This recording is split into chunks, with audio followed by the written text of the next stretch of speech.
What's going on, everybody? It's Eli here from TreeFall Studios, and welcome to a game development live stream.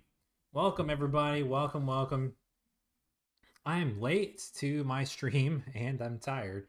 But welcome on in. I see you guys tuning in. Let's go ahead and get this shared out. Let me go ahead and do a couple things. Let me let the Discord know live now, and we can get started. I am a little bit late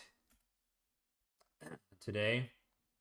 I was on a nice long video call. I was chatting with a buddy of mine. We're talking about game development and helping him get started. All right, we're shared out here and on Twitter. All right. Whoa, welcome to the stream, guys. What's up, the Basement Dweller? Welcome to the stream. Great to see you again today. Megan, welcome in. Welcome to the stream, guys. Glad you're here. This is going to be one of my... We got a couple more days of long hair streams. And I'm keeping the beard for just a few more days. And the end of this week, we're going to be shaved down. So it's going to be quite a different sight. I've been talking for hours already, so my voice is kind of like a little bit already scratchy. I'm like, I got my water out here. I'm like, all right, guys, we're gonna be able to get through this. I'm gonna let you guys talk through the comments and give us some good conversation today. Space my name. Welcome to the stream. Welcome, welcome. Glad you were here. It's great to see you, good sir. Yeah, I was having a pretty great chat with my buddy Thomas, and we were getting some game development stuff going on. So that's why I'm a little late. It ran a little long, so we're a bit behind. But we're gonna go here, and we're gonna go back to Blender, and you guys are gonna be surprised from yesterday because I said I was joking with him when we were on that video call because I was like, yo, game development takes so much longer than everyone thinks. Because I told you guys yesterday on stream, I'm like, all right, we're gonna be done with this level. I'm gonna be finished with it tonight. Tomorrow we're gonna start a brand new level. And then we were laughing about it because I'm like, yeah, I worked on it for a while, but didn't finish the level. So I'm like, already behind on where we're supposed to be. But the level has progressed quite a bit since yesterday, and we got this yeah, Megan Thomas, you got your buddy from the chat. We were just having a chat and talk about some game development. But yeah, so the level has gone a little bit bigger. I started the major piece here, and I have the whole maze design. You can see it's all been created as I spin around here. The textures are on it, but we haven't unwrapped it. So basically, to finish this up, we need to unwrap this, texture it, and then do one little... I didn't want it to be just this giant circle here at the top. I wanted it to be like, another little maze at the top. So there's going to be another one a little bit smaller than this, about like this. It's not really even there to be part of the maze. It's just to finish up the level. So we're going to build that in just a sec. But we'll just go through here and start texturing all this because this won't take too long. Even though we're starting the stream late, we will finish this level and we're going to start the next one because I got some pretty cool ideas. Because so far the mazes that you guys have seen are cool mazes themselves, and their designs are pretty wild. And you can see we got some platforming out here on the outsides. Some of the walls are blocked off, so you have different jumping options and stuff. And you're gonna have to jump up like a bunch of towers to get up here. So it's gonna be crazy. But you guys know that this is like mostly just a maze. And a cool level design and cool jump pad features and all that stuff and some platforming. But there's going to be some puzzle based mazes where we're going to have to code them, where the walls are moving and all sorts of stuff like that, kind of like Maze Pedestal of Trials. And I kind of want to make one of those on stream because then you guys can see like insane complexities. So yeah, and we're going to do that. We're going to start that after this. So I'm going to go ahead and start clicking away while I'm talking. So we maybe will have enough time to do all that so you guys can see some really cool stuff. today. I'm glad you guys like the look of the level so far. Space My Name says that looks insane. And the basement dollar cells, that looks like a big level. This is a big level because there's not going to be too many levels in this game. So there's going to be a mixture of large levels like this, but there's also going to be short, sweet levels because I know that guys, fans really like that some of the short mazes. I've heard that on some of the feedback. And some of the really long ones, like the original maze, like is brutally hard because there's some that are just like they're like this size basically, but they're just a square. Like the entire thing is a giant maze. And I love designing those paths and like thinking through it and like trying to do the coin placement. So it's, advantageous to the player, but also makes it difficult for you guys to like, try to find it and stuff.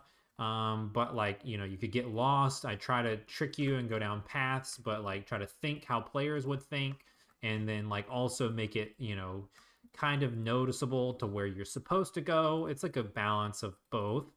And I really like those designs, but you can't fill out an entire game with them, or else people will really be like droned on by the end. And we kind of did that with the original maze. And I think that Maze Pedestal Trials was a better example of there's some big mazes like this, and then there's some small ones with puzzle features like doors and locks and keys and, cool things that you have to figure out separately that break up the gameplay.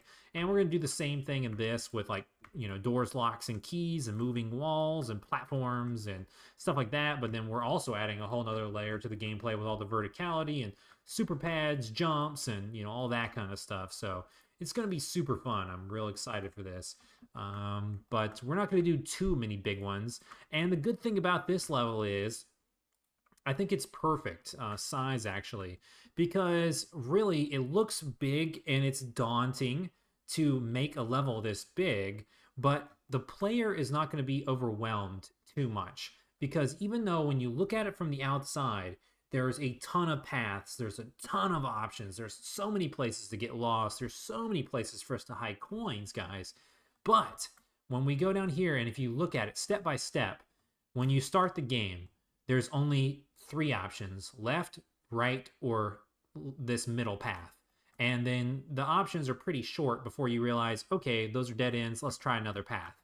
And then when you go up here, it's the same way. Up here, there's only 2 options to go this way. There's basically another 3 options. This way is a dead end, this way is a dead end, this way is straight. And even this way, even though this part is even bigger, there's a lot of spaces where I left walls open so you could see across to other walls. You would be able to see coins in the distance, so oh, I do need to go that way. Let me try to figure out how to get over there. So the level is designed basically to kind of help the player not be overwhelmed in every little second. There's just a bunch of little decisions you have to make throughout the game, and then towards the end of the game, when you get to the end of this level, you'll be like, holy cow, I just totally crushed that level, and you'll feel accomplished, and you did solve a giant level, but you're not going to get too overwhelmed at any one moment because there's not too many decisions for you to make at any one given time. And as long as your memory is good enough to remember where to go back to when you get lost, this shouldn't be like a grinding experience. You should actually be like having fun as you solve the puzzle and solve the level and stuff. So that's at least what we're going for. It might not come across that way to everyone, especially if you hate mazes or you don't like puzzles and you don't like thinking too much. In that case, it's not probably a game you should buy, I guess, because it is a game about finding your way out of giant 3D mazes.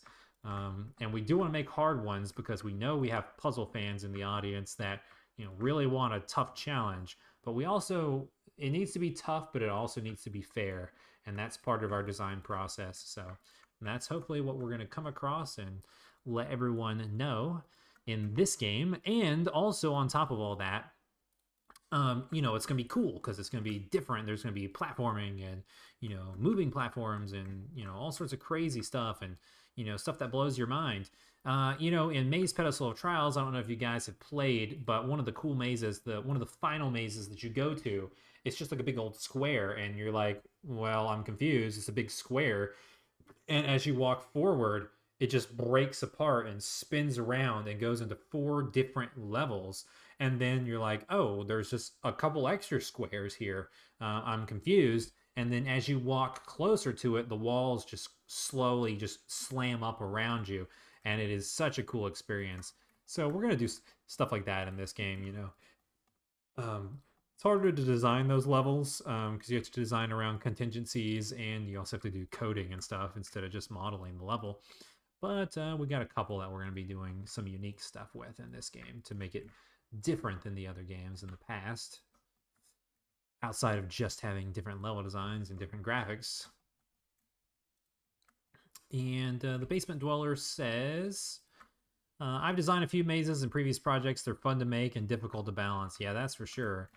You definitely, I mean, because people kind of know what they're getting into with our maze games, that they can be tough, but you definitely don't want to like destroy a player, you know, with too many options, and it's like too hard and you're completely lost. And that's another one of the things about this game. What we want to try to do is use a little bit more of environment storytelling, and in our future maze projects we're going to do the same thing, where we're going to kind of have distinctive models and distinctive colors and lights down certain hallways, so you know, okay, I've been here before, I don't need to go back down this way, I've been lost. Because one of the things in the original maze game, our Wii U game, plus the game, it's available on Steam to play, and it's available on PlayStation. There are some mazes where it's so big, you totally get lost and you're confused on where you've been, and if you've been down a certain way, a path or a tunnel before, basically, and they all look the same, and then it's kind of like, whoa, you know, kind of hard to tell where you're going. And those mazes, I actually kind of like them because, like, not gonna lie, like when I replay the game and I get lost in my own level, then I'm kind of having fun trying to refigure it out. But I understand that some people think that that's so frustrating and that they hate that.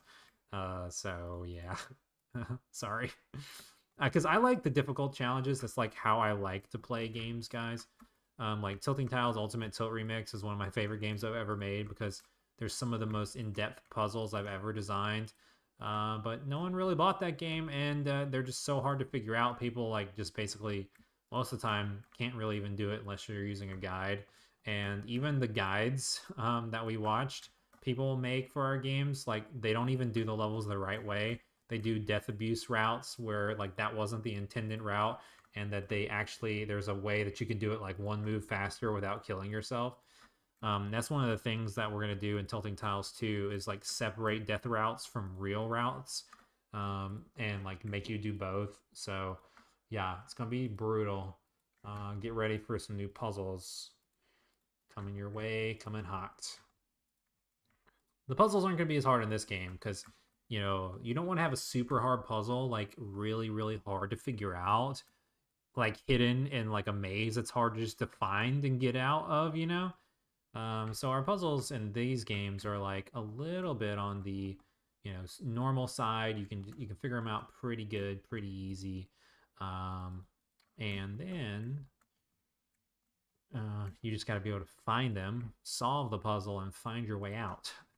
That's like part of the puzzle. So, and I think we're gonna do the secret coin thing in this game too to separate this one from the other games, where there's like one secret coin in like a really hidden place that's not required for the exit, but it's required for 100% and unlocking a bonus level and stuff. From our completionists out there that really want to see everything the game has to offer, we're probably gonna do that. That'll be fun.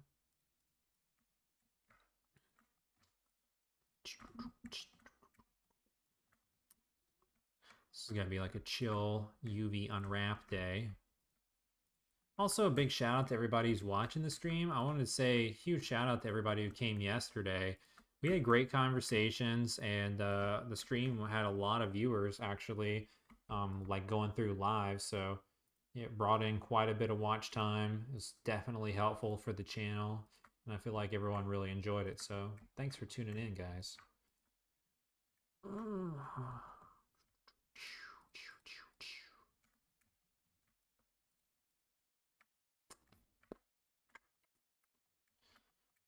Yeah, so we're just going around this way, all the way around, in case you guys were wondering, and we're gonna make the loop and try not to miss anything. If I miss we'll clean it up at the end if we miss a seam or something, because it should be easy to figure out where the bleed through is coming from. But yeah, if you guys noticeably watch me miss something, then yeah, just shout it out in chat and be like, I think you left one back there.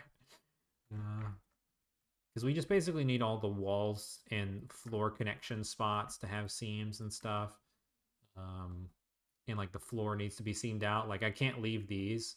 Like see, I left that one like totally without on accident. Like these need to be seamed up because bricks are going to go on the side wall and stuff. And like if we don't seam the edges that don't have walls, the unwrap will go all the way around and like grab the floor and stuff. So we need these two. So and then like all the corners, we need all of those stuff like that. Can't forget. This is actually gonna be cool, you guys, because this is so long, and one of these is a big dead end. But I already have this design to where like I'm gonna make it a little bit more gracious on the player instead of forcing you to walk all the way around back. If you do take the dead end route, I'm gonna put a super jump so you can hop over the wall and go to the right side of the maze and then find your way out from there. So yeah, I kind of already thought through most of that last night and was, when I was building the level design and stuff like that. Um, so hopefully this will, once we get this texture and stuff and get it all into Unity, we'll do a test run and see. We'll put the jump pads out and see what they look like and make sure everything works. But based on what we know on the scale and the wall sizes and stuff, everything's on a certain scale size, so the jump pad will be good enough. And the stuff around the jump pad is not going to be too close, so you're not going to be able to break any sequences. You'll just be able to jump where you need to go, and you'll still have to go around in the maze and stuff. And we're going to put some coins on the other side, so you kind of have to go down a little bit of both paths, just a tad.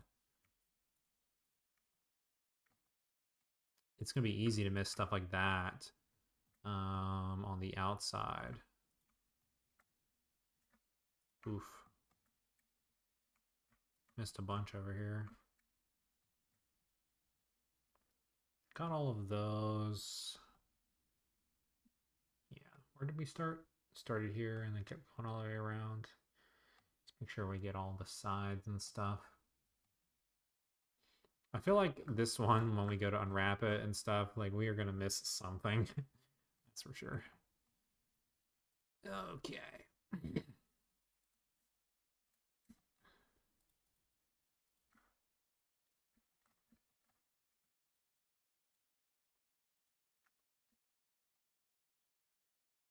Ah.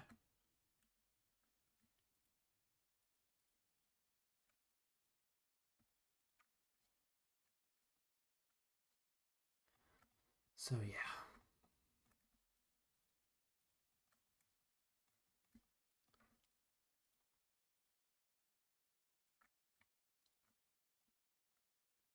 I'm gonna give my throat just a break for just a sec. But how's everybody doing? Let me know in the chat if everyone's having a good day.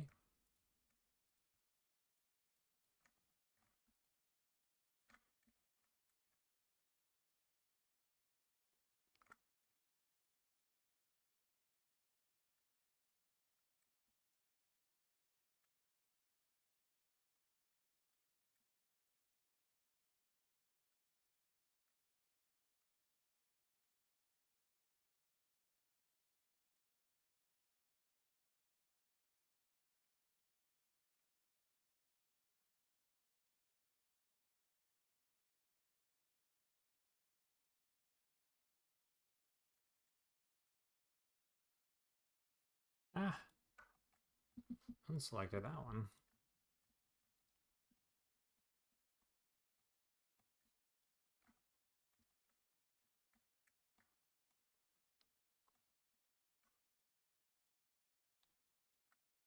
Got some chats coming in. Basement Dweller says, I'm background listening, working on my final level for my project. Awesome. Let me ask you some questions about your project. Are you, what kind of platforms and release date and what are you targeting with that guy? And then Space My Name says I biked 14 miles today, so I'm absolutely exhausted. I just tussled my words on that because I'm just shocked with how much you exercise. That's crazy. You must be in real good shape. 14 miles. Well, I mean, it's easier on a bike, but that's a crap ton. I think the most whenever I would bike ride for exercise, I'd hit like 5 or 6 miles and then be like, woo! My legs would be feeling it at that point. And I'm like, 14 miles. Especially, that better be 14 like road miles, not trail miles. If that's trail miles, you're insane, dude. That's some crazy good cardio and endurance you got going on there. Especially with how hot it is where you are. I'm assuming it's probably hot today. Um, That is crazy. Are you a mountain biker? Are you a city biker or what?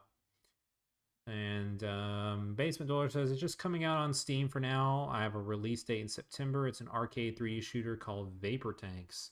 Nice. I'm gonna have to check that out after this stream.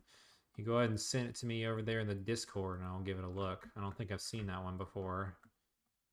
Um, but I would love to check it out. Oh, Steam page went up this morning.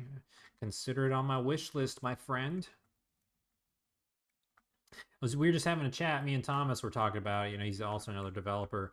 Talk about how, like, you know, a lot of people are talking about how, you know, when you cater your audience for game developers and stuff, you know, you just become a group of game developers that like to hang out, and you're not actually getting players to find and play your game and stuff. But I was kind of commenting on some of those threads, and I'm like, well, I'm a game developer, and I buy other game developers' games for fun. You know, if they've made a fun game, I like to buy and play them out. And then I also like to support small developers, and I also like to learn from them because I like to buy little indies like that, or like my games, or smaller scoped projects and stuff to just see what everyone's working on and look at it and go, okay, how would I have made it? Would I have made it the same way, or could I replicate it, in Unity or whatever? Um, just learning experiences. Excuse me, guys, sneezed. Um, so yeah, I like to support other developers and stuff. I think that other developers should do the same, especially when it's such a hard marketplace, and finding players and an audience is definitely your biggest struggle, basically, in game development, I would say. Because making the game is tough, but if you don't have any audience, you're done after that. I mean, if you're doing it full time. If you're hobbying it up, then as long as you got spare time and you're willing to spend your spare time on dev, then you can just keep going indefinitely, I guess. Not around these parts. We gotta make money or else we're done for. We hit the dust.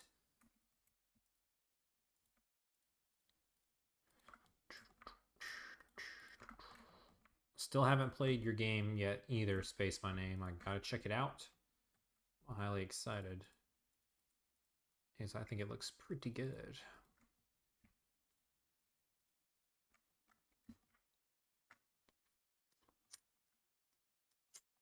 All right. I think I got all of them around that corner, guys. So let's go ahead and take a look at some of these comments. He says, I'm in okay shape. I didn't realize how far it was till after. I'm dead, bro. 103 degrees. Bro, I would have passed out probably. I like mountain biking, but this was city. Okay, at least you were doing some flatness. And Basement Dweller, send it. I'll wish list. There you go. That's my community right there, guys. We're wish listing each other's games, helping out the developers, putting it on the wish list. There we go. That is key. Get it on the wish list. And Basement Dollar says, marketing is always hardest for indie dev. Feels like I'm just wasting time when I could be working on the game. I've played most TreeFall titles. Send it in the Discord. Nice. Nice. I'm glad you're playing the games. I hope you've been having fun and enjoying them. And you are absolutely right. Marketing does, if you're not a marketing person, it feels like a waste. But it's important if you want to keep on going.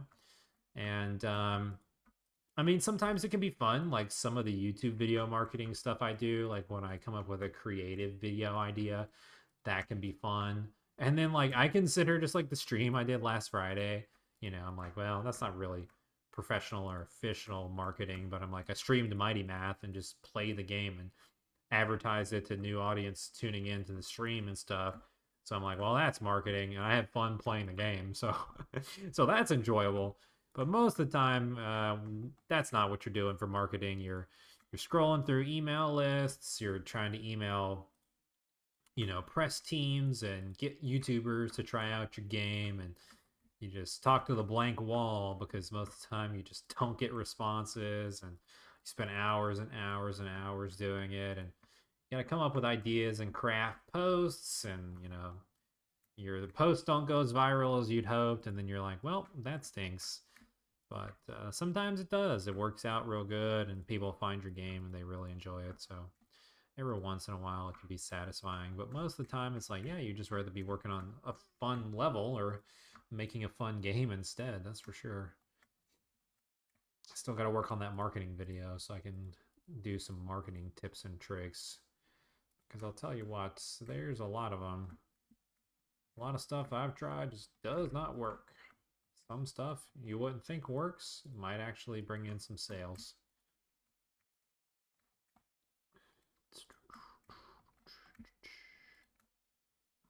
Check this.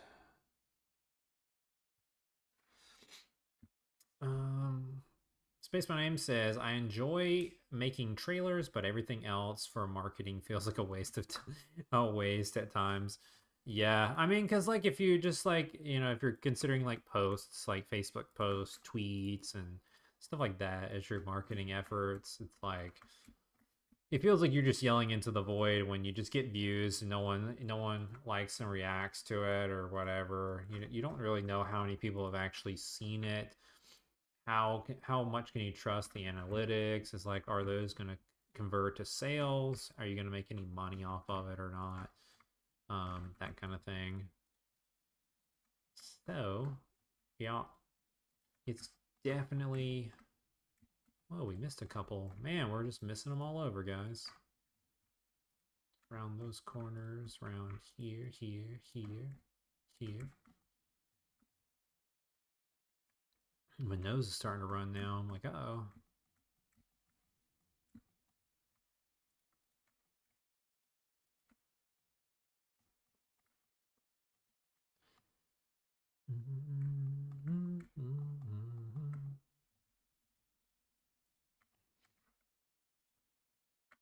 I don't know what I would consider the most fun marketing. Honestly, my most successful marketing is just YouTube, I think. I mean, I've got like followers on Twitter and stuff, but I don't really know how much of the posts like actually alert people of games coming out and stuff. I feel like the devlogs I did, all the maze and perplexing orb devlogs. I did perplexing orb devlogs forever, when I was doing perplexing orb 2. I feel like that really like built up some anticipation for the game and got people excited and stuff. I would say those are probably my most successful marketing.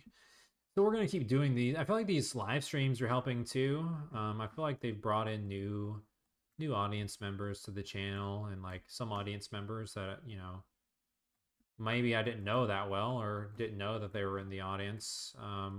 Been hanging out in the streams and stuff. So I feel like that's been good knowledge too. Um, is that it, guys? Is that all the way around? Did we get it all?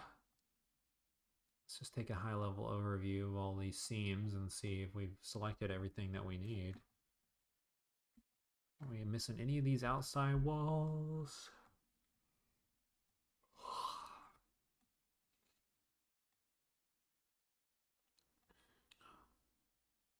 Yep, there we go. Caught a couple missing ones in this little inside section.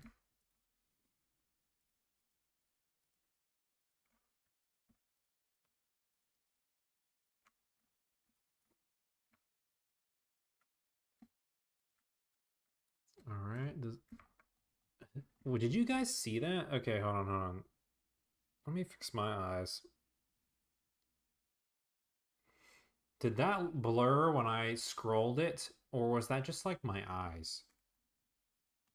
Oh, it looked like it looked blurred for a second. I'm like, oh gosh, maybe I'm having trouble. Get ready to call the ambulance, boys.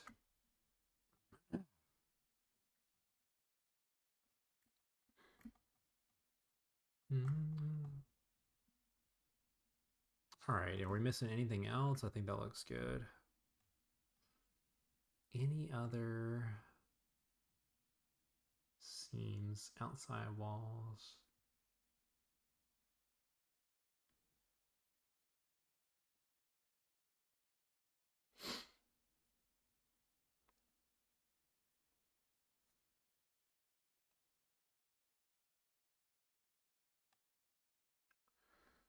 All right, let's mark them. Let's go ahead and save. Let's see how this turns out. Let's grab the plane here. All right, we got a couple missing, but not much. It's pretty easy to tell. Missed this line,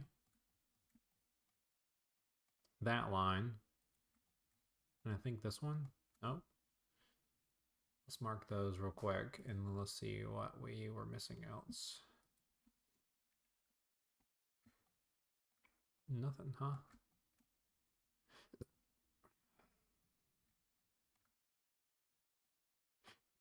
Solid stuff. Let's go back to our UV editing now so we can kind of see our colors. And we should be on material 1. That's good. Reset them. It's going to be kind of hard to do this.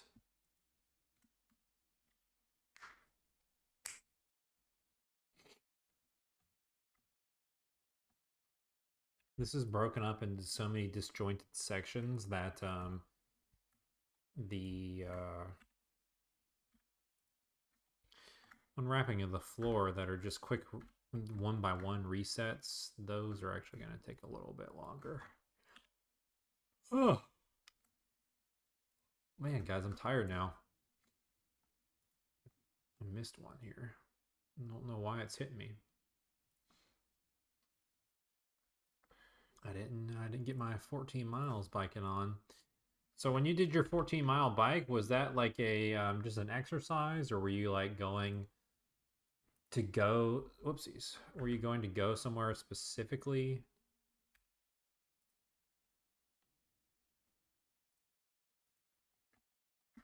That's pretty awesome.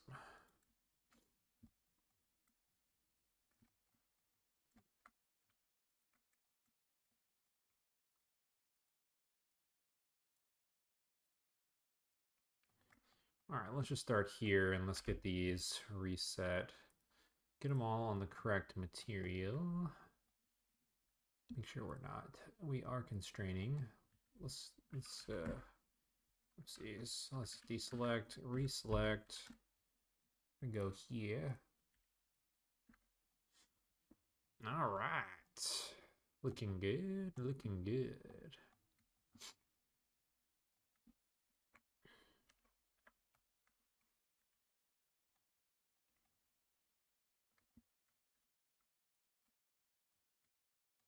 This is gonna be crazy, dude. My deadline time for this game, like if I get it out like when I'm supposed to, like a week and a half from today, and I'm like, this is level of 3 of like 10, and I'm like, we're not really on the right pace here. If we want to do this correctly.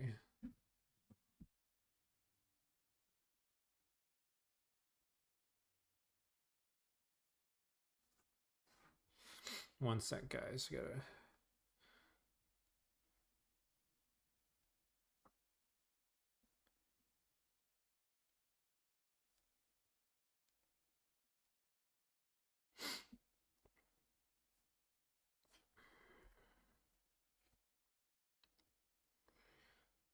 Alright, there we go.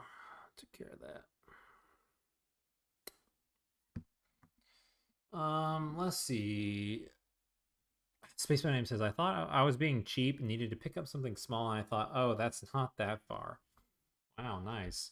You know what? I've been wanting to do that a little bit myself. To be honest, I thought about I have a mountain bike. It's not a city bike, but you know, where I live, I'm like, well, it's not that far. It's like maybe a mile, a couple miles or something like that to like, you know, where a couple stores are and things in the downtown area. And I'm kind of like, well, I could probably bike to there instead of driving. Um, I was thinking like, oh yeah, that would be healthy. Ooh, yeah, do that. And you know, there's some YouTubers that I've seen. They're like bikers, dude. That bike like all the time. They like bike everywhere, no matter what. And I'm like, it's an interesting lifestyle. Like I kind of thought about it. I'm like, I kind of want to try that for a little bit, like where I'm like biking around everywhere instead of using a car. But I don't have a bike lock, and I don't have anything to carry anything on my bike. Like if I wanted to get like a single bag of groceries or something like that. Like I don't know where I would put it. Just hold it. Because my bike is like just a mountain bike. So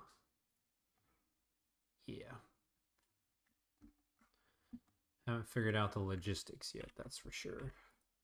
But I was thinking to myself, man, it would be some great cardio.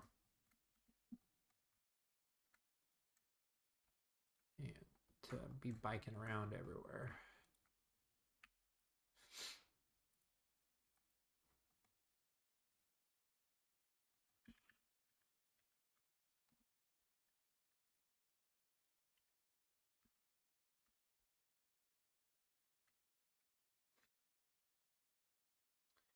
Spaceman Name says it'd be a very healthy way to do things while being environmentally friendly, but man, it's brutal.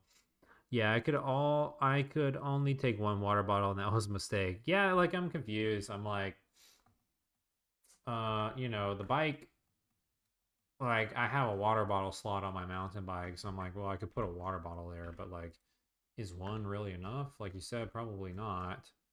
Um, and I'm like, I don't. It's not like there's any room to put any like a little back seat where you could toss, you know, like I don't know, like strap a like an inflatable like cooler type thing that you could put a couple things in. Like, yeah. I just don't see it being practical for actually picking something up and then carrying it somewhere. Like maybe if I was like wanting to go out to a restaurant or something, I'm like, well, maybe I could bike to the restaurant and then eat. And then, you know, because it's just biking me back and forth. But at that point, I'm like, well, you know, you're not really saving money going out to eat. So, and everything's so close. You're not really using that much gas or spending that much money. I just wanted to do it more for like the health aspect and aesthetic. Being like, well, yeah, I can just go wherever I want to on a bicycle. Pretty cool.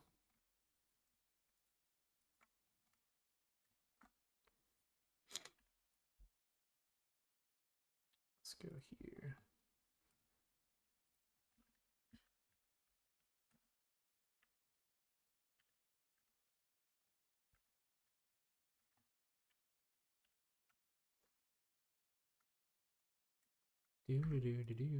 Don't want to miss this little guy by himself.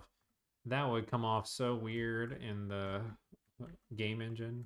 Just be like one green reflective blur.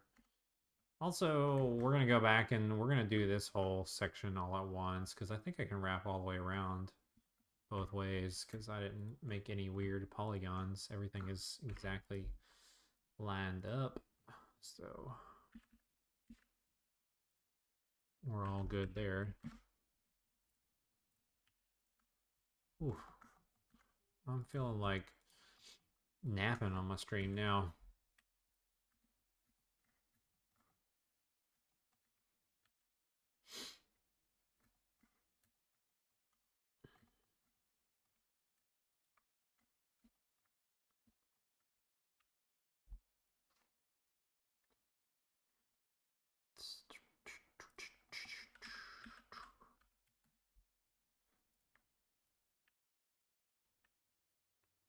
Space My Name says, after this chat, I'm thinking about making it more of a regular thing for fitness. I agree, though, I don't really think it's saved much. Well, I mean, not really when you're talking about terms of money, because like time is money, and like the amount of time it takes you to do that, like, you know, it kind of like wastes your time. So it doesn't really save you money. Like cars would save you more money than biking everywhere. But it's not really about that for me. It's more about you know, it's kind of like a healthy way to be. Every once in a while, I think it would be like a cool thing to say that you could do. You could bike around and stuff, especially if things are close and like your city is bike friendly. It's like the one thing about like where I live. I'm like I don't know where you guys live, but I'm not in like a small town, but I'm not like in a city, if that makes sense. Like the population is large, you know, but it's not like large. And like most people, when they think of city populations, they're thinking real large. And it's not like that. Like it's pretty small. Um, so like the roads are not exactly bike friendly. I mean, people do it, you know, and there's like some areas where there's like sidewalks. And I'm like, well, I could bike on the sidewalk, but for the most part, it's like you would be like going out on a limb on some of the roads, and I'm like, it's a little unsafe. But there is like a little downtown area that's like pretty close to where I'm at. And I'm like, well, it wouldn't be that hard to bike to it. And like, you know, it would feel a little bit safer down that way because, you know, it's like a lot of walkable areas and stuff. There's a lot of people and stuff like that. Um, so I'm like, well, you know, maybe the bike down there wouldn't be so bad. And you know, if I just got like a bike lock to leave it up somewhere chained when I got there, you know, could get a couple items I needed maybe, and then, you know, maybe go out to eat and stuff, and then we bike back. I got to get my wife a bike though. She doesn't have one. So can't really do it too much yet. She was wanting a mountain bike though, because we tried to do, you know, I went mountain biking once with my friends, um, not too far from where I live, and that was pretty brutal. It was pretty much killer on the legs. But I kind of want to do some trail biking a little bit more.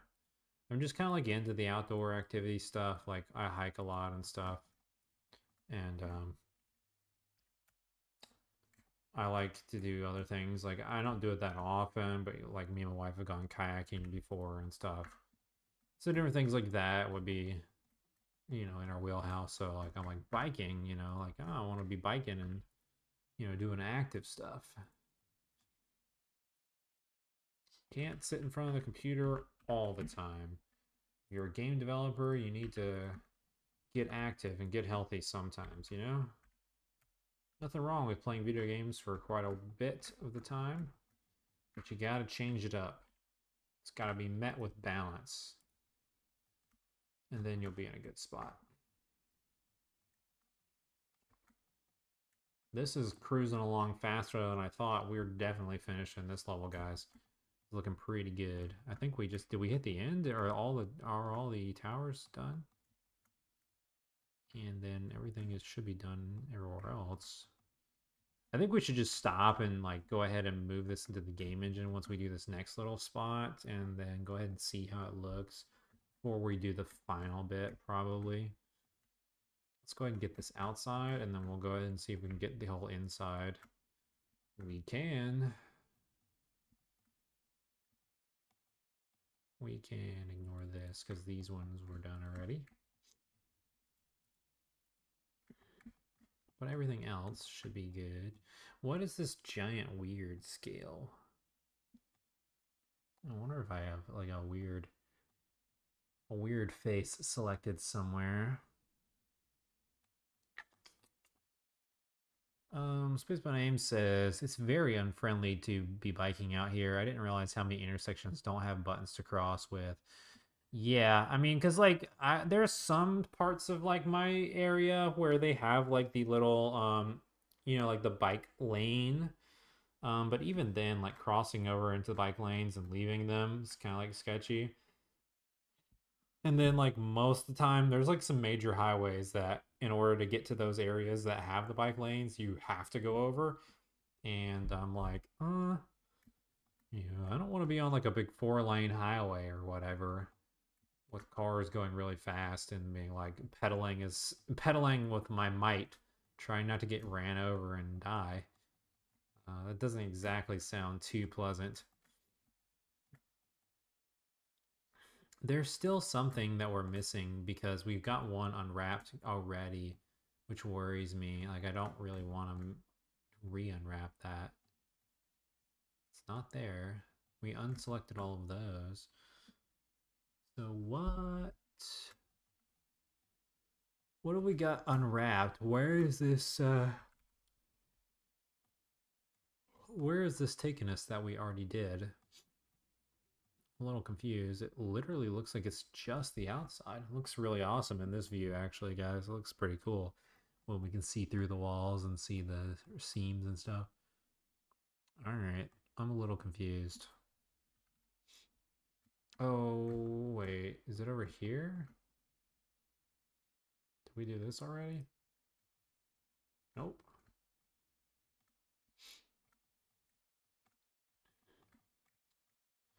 Because you guys can see it over here, this UV. It's like this one is already set. He's done. That's where they need to go. So I don't want to like mess up something that because like I'm confused. Like I didn't think we had anything because I was afraid that like I mean it would go back in the same spot, but I was like, dude, is something selected somewhere else? Doesn't look like it. So I'm a little confused. Oh well.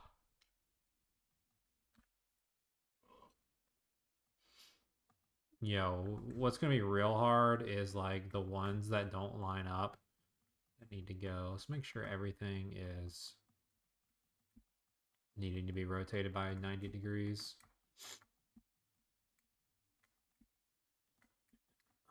I should just host a game developers day. You guys get me thinking. We should do like a. We should just do our own showcase. I should have a bunch of indies come to the TreeFall Studios game developer event.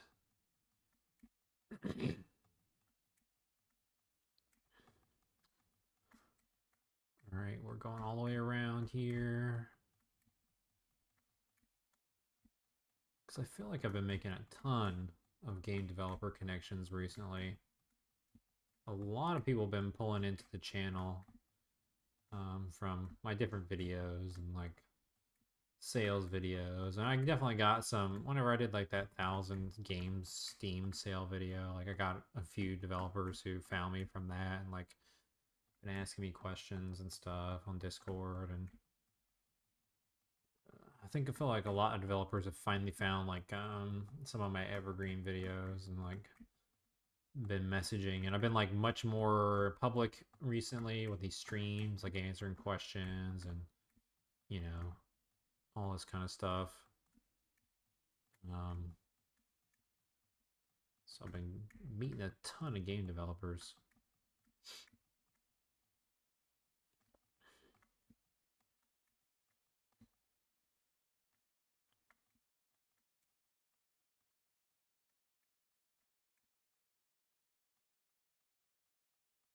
Need to do an in-person live event this year, anyways.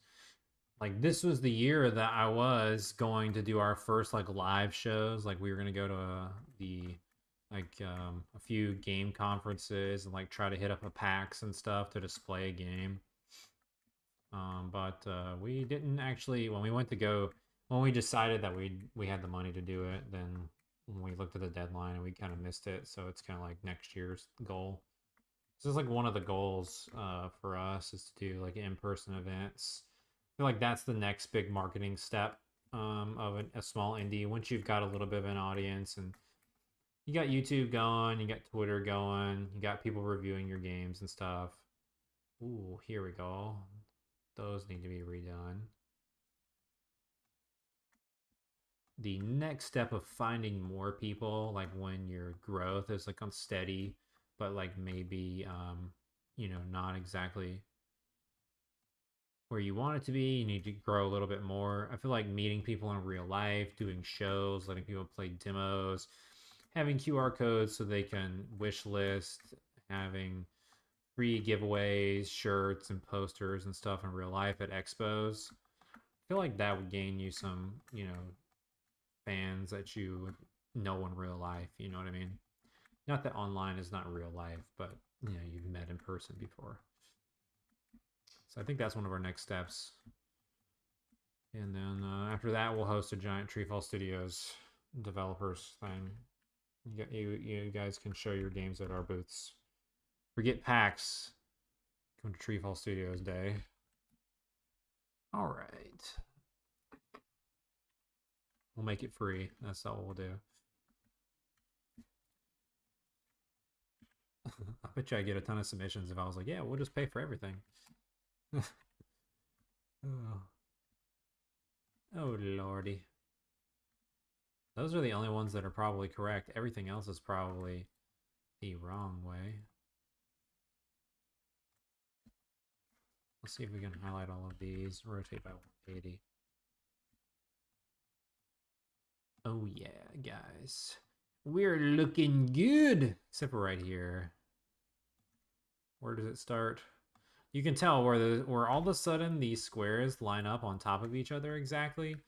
That is the spot where one of them is rotated upside down. Of course, Blender is not going to get them all right on the layout when we do it this way. So that's why we're going through by hand and taking a look, a careful eye, to make sure that I mean, it looks fine, but like you would be able to see the texture seam just a little bit if you were like looking closely in the game. And I'd rather have the off kiltered bricks and stuff. You can see right here, we got a line up, line, line. So all that needs to be flipped. Okay, we got oh guys, I'm missing the comments. Patrick Barney says, Mia. All right. Welcome to the stream, Patrick. Glad you're here. Not sure what that's referring to. Space My Name says Game Jam question mark. And Space My Name says my friend Andrew took his game to PAX and got front page on iOS years back. He said it was the best experience marketing outlet for his game. Yeah, that's what I was thinking. I just wanted to do it because I actually care about I mean like I want to market the game and sell stuff, but I care about like TreeFall Studios fans and stuff, and like meeting going to an event somewhere where like some of our long-term fans could meet up with us because they know that we're going and stuff, fans that we've been chatting with for years online and stuff like that, and people who buy all of our games, like that would be fun. We could give away like posters and junk and TreeFall Studios merch. But I do think it would be a good marketing event because like you could get a bunch of wish lists. Like if we already had the Steam page live and then people play your game and then you just have a QR code right there and you're like, hey, just put this game on your wish list. I mean, thanks for playing.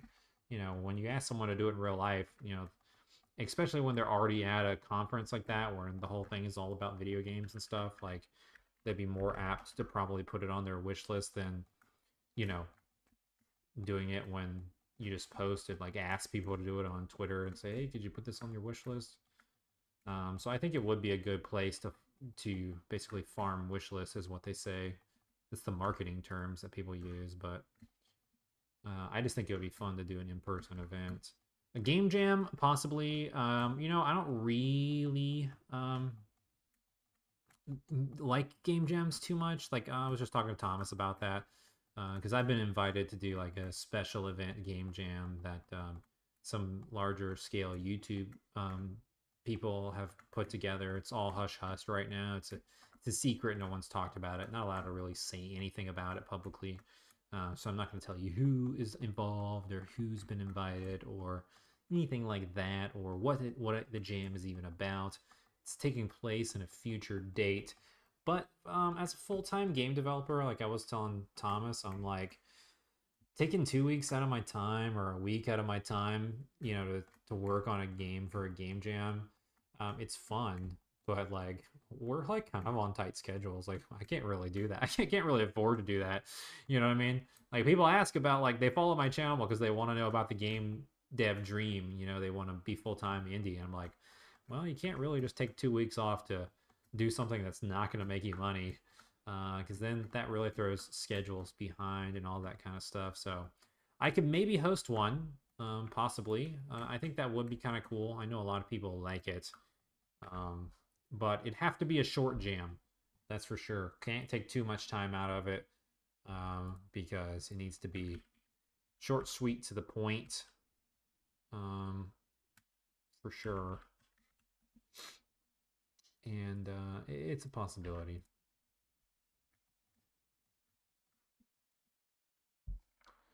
Yeah, let's do this. Yeah. Let's grab these, put you guys on the right spot. Boom, looking good. All right, we're lined up everywhere, except for the bottom here, actually. Wow, that's how you know we did our seams right, guys. We highlighted everything we wanted in one go. Let's go. Let's just see if we got any odd men out. That's okay, actually. The way that that sticks out, I think that's fine.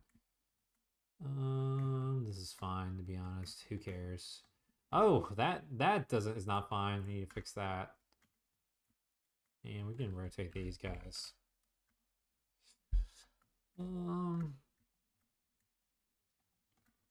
Let's look high level here. Those are fine going the opposite direction.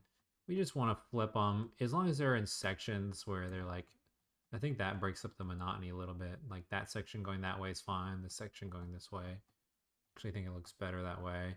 Yeah, like it going this way and stopping here. It looks like a new brick layout. But what I don't want is like a one piece turn the wrong way on a section. I think we're good now.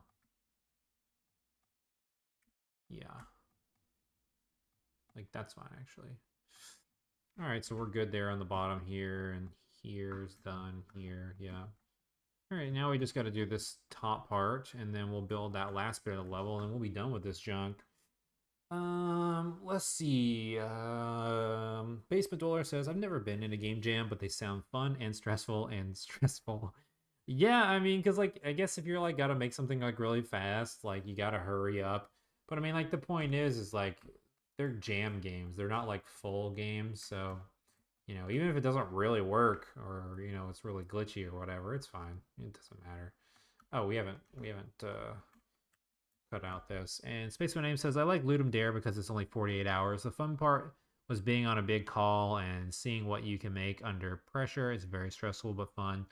Yeah, 48 hours or less. That's 100% what we would have to do. Could not waste more time than that. It would just kind of crush us. Lots of people want week-long jams and stuff, and I'm like, fam, I can't be working that long with not working on my game. A week behind of like losing that many hours of non-billable hours, basically, that's just like killer because like you don't know what's gonna come up down the line of like bugs and stuff or something in certification or getting off your schedule for releasing. And then when you spent a week or two and then you're behind development just that much. And then you realize, okay, well, now that pushes our release date because PlayStation is busy, was too busy these couple weeks.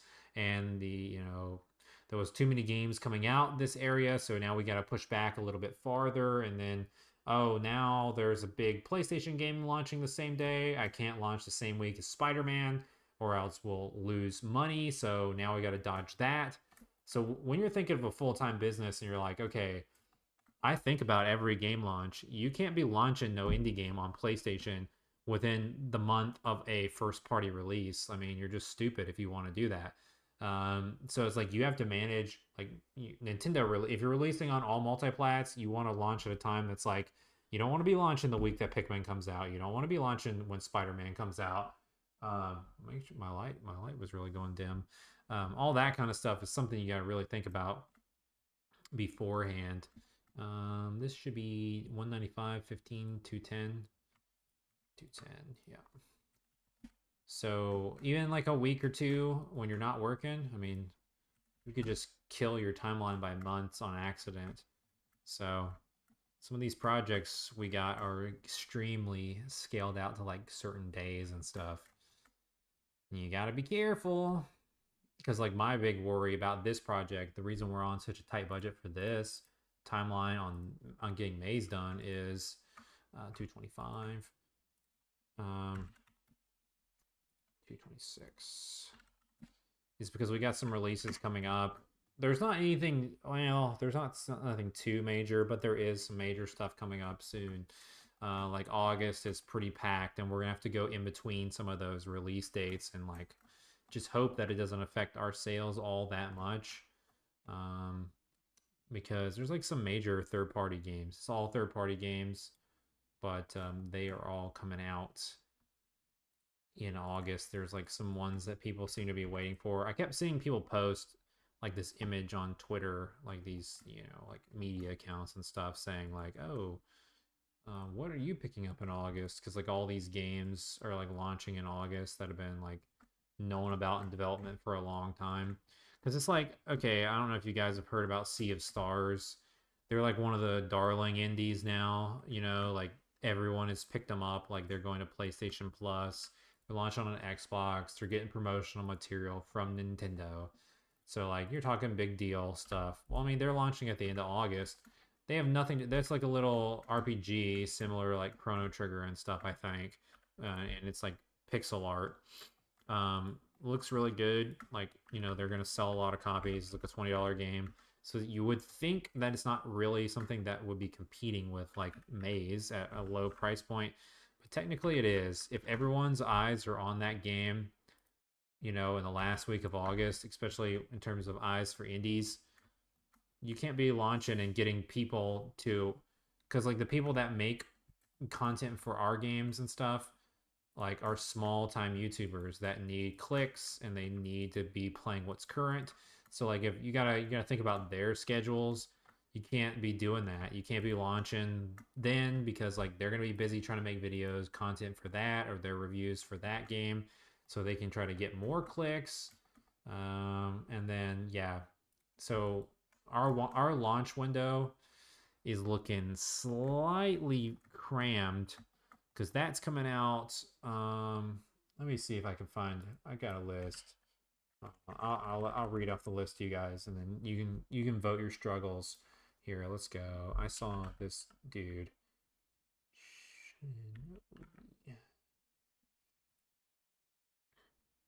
Yeah, this is just some guy, some some what do you call it? Video game development tweeter. He's like a game industry tweeter. All right. He posted August 23. All right, August 2023. So we're looking at Baldur's Gate 3 releasing on the 3rd. Don't care about that game, but a lot of people will. Atlas Fallen and Stray releasing on Xbox. Don't know about those, but that's 1 week later on the 10th. Everspace 2, which is large scale indie double A, I would say double A. That's 5 days later on the 15th. Texas Chainsaw Massacre, Bomb Rush on the 18th. That's 3 days later. Immortals of Avium. I haven't heard of this. I haven't heard of like half these games, but I think a lot of these PlayStation, Xbox games people were caring about. Armored Core, Blasphemous 2, massive indie on 2 days after that on the 24th. On the 25th, Armored Core 6. That is from software. That's a major release. That's probably what I was thinking. And then on the same day, a couple of days later, Sea of Stars, which is that giant indie I was talking about, they are just going to blow out of the water. They're also releasing on the same day as Goodbye Volcano High, which is another indie game that like I don't have any care for that kind of style of game. It's like a visual novel-ish type of thing, but they are in the good graces of the media right now. Those types of games, the quote unquote cozy type games, they get shared out, and big media people like this include them all into the major releases. So they're gonna be on the same day as Sea of Stars, I would assume that Sea of Stars would probably crush them. But then looking at the list, you basically have 1 to 2 double A to large scale indies to triple A releases like every 7 days, and we have to release this game this month or a game, and pushing it out another month. Looking at the list is looking a little rough. So I don't know about that. That seems a little sketch. So and those are just like what that guy was, sharing what he wants to come out. That doesn't even include like the actual other games that are coming out that will just take up your space, because there'll be plenty of small time indies that no one has heard about that release. There'll be other games like mine that are coming out, randomly that they're petitioning their audience, to buy and all that kind of stuff. And you really got to think about people's time and money. Like, it's about how much coverage you would be able to get. Coverage won't be probably is readily available when everyone is so busy doing all these big time games and stuff. And then people only have so much time and money. So, like, if people are going to be buying big games, then, it's going to be a little hard for them to find your game. Like Armored Core is a pretty big deal. Like that hasn't been out in a long time, and that's from Software, and they haven't made a game outside of like Souls games in a long time. They haven't made an Armored Core game in a long time, and I just feel like just with the hype over Elden Ring and stuff, that like random people are gonna be like, oh, robot game, and just buy it, and have no idea anything about it or have never played the originals. Um, need to go here. So that should do, I feel like that'll be good numbers, sales, all that kind of stuff. So guys, a little worrisome. I don't know if you guys think about this. What, like, Space by Name, other developers out there in the chat, Basement Dweller, how often do you look at the release calendar? Do you worry about the release calendar? You just doing your own thing? You worried about big AAA games coming in to take, your marketing avenues, wind out of your sails, I would say, or you're not worried about it at all? Do you consider only indie games your competitors, or do you consider AAA games also your competitors? Let me know in the chat. What in the world?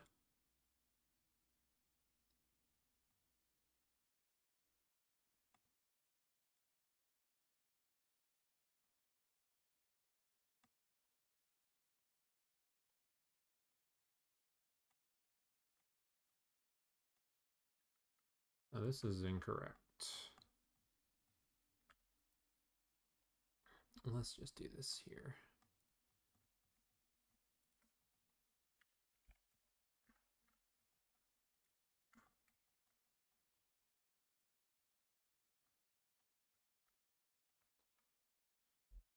Um, Space My Name says, I'm absorbing everything you just said. I've never even thought about release calendars. Yeah, all right. Well, we got some good. All right, well, I'll keep going on this train of thought. For my game developer fam out here. Yeah, I mean, it's super important because I've had days where I'm like, I planned out a release date in the past, okay, months in advance, and I'm like, this is the date we need to hit because we need the game to come out by this date because our money is going to run out this month. And that day we need the game to come out. And so like I would do it months in advance, okay? And then little as I got closer to the release, I remember doing this on Maze. Like, I don't know if you guys know who Kind of Funny is. Um, the Greg, what's his name? Greg Miller. Greg Miller's company, like back in the day when Colin Moriarty and Greg Miller were the ones that started Kind of Funny. Like I think they were still together at the time. Um, I don't really watch their content or anything like that, especially not now. But they were together back then, and I remember Colin he was branching out. I remember he was branching out into game development and was going to be releasing a game. And like I had picked my Maze release date for Maze on PS4 like months in advance, and then like literally as I was getting closer to the release date, which was already set with Sony, he released his game with like a huge audience, the kind of funny audience, and like he had, I don't know how many followers he has, a bunch. Um, and like they released their game on the same day that Maze came out. And then there was like a couple other games that released that day that were announced all like within that were coming out within like the week before and the week after, and they were also like I don't remember what they were because I only remember that one because it came out on the same day, and I was like, "Are you kidding me?" When I thought that release date was clear, but then like a couple of other games came out, and it was like they were like indies on the level of like maybe like the platonic what Platonic games, or the guys that made Ukulele. I don't think Ukulele came out around that time, but it was like a game that was like around that size. It was like right before that, and then his game came out on the same day. And it's stuff like that where it's like I had checked over and over and over the release calendars and thought I was clear. And then like people like with much larger audiences announced that they were also releasing that day on the same platform, you know, right like a month in advance, and I had already picked the date like forever in advance, and I'm like, oh bro, crushed me, just so crushed me. um but yeah, I mean, you got to think about that stuff. You got to watch those calendars. You got to watch them like a hawk. And like I even reshift. I even moved a game out of a month once because like a Nintendo game or something that was coming out that was like about to come around. um and yeah, no, I moved my game around. I moved Micro Challenge around for Zelda. I did that too because I was like, oh, Zelda was gonna be so huge, and I was trying to launch before Zelda, and then like the earliest date I was gonna be able to hit was like the 8th, and I was like, Zelda comes out on the 12th, and I was like 4 days of runtime before everyone is talking about Zelda. No, no thanks. And then like everyone was gonna be making videos on Zelda, no matter how big or small your content creator was. Even if you only make games about indie games on YouTube, you would be making a video about Zelda because everyone else is. So I pushed it all the way back to the end of the month. I pushed it to the 23rd because I needed to dodge the 30th because like that week someone was there. And then, we launched Micro Challenge on that because I was like, all right, that's enough time before the next release. As it was enough time before Final Fantasy came out. It was like 2 weeks before that. And then it was like I was thinking enough time after Zelda to where people would be able to play the game and have time to play the game and stuff. So Space by Name says, I think of AAA as competitors. I feel like indie buyers pick up more games, so it's not as steep in my mind. Could be entirely wrong. I don't play most AAA games. I do, however, buy indie games in bulk, saving up right now for my next round. I released Stellaxy on the same month as M in NMS on itch, I think. I have no idea what is that acronym? I'm actually confused on that's probably a big game. I don't even know what you're talking about. Sorry. But yeah, no, I'm with you. Um yeah, I think you're right. I think that it's like it's not too important to like they're not it's because they're not your direct competitors. Like you're not directly competing with No Man's Sky. Oh, I got you. Oh yeah. Yeah, that's no good. Um, they're not your direct competitors. You're not competing with people to be like, oh, I should play this AAA game over this indie game. Like people understand it's indie games and it's like a different audience, but you're kind of competing for airspace, and like your tweets and stuff are just going to get drowned out, or your YouTube videos are going to get drowned out when everyone, like the algorithm learns that everyone is using The Legend of Zelda in their titles. Um, so like that's like the only thing you really have to worry about. And you just don't want to release.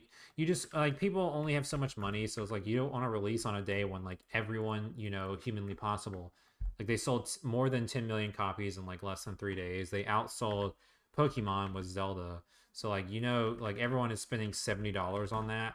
You don't want to be dropping like a $10 indie game like a day before that or whatever.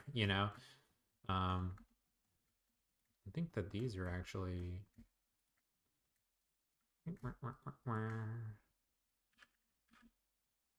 Why does this keep getting off here?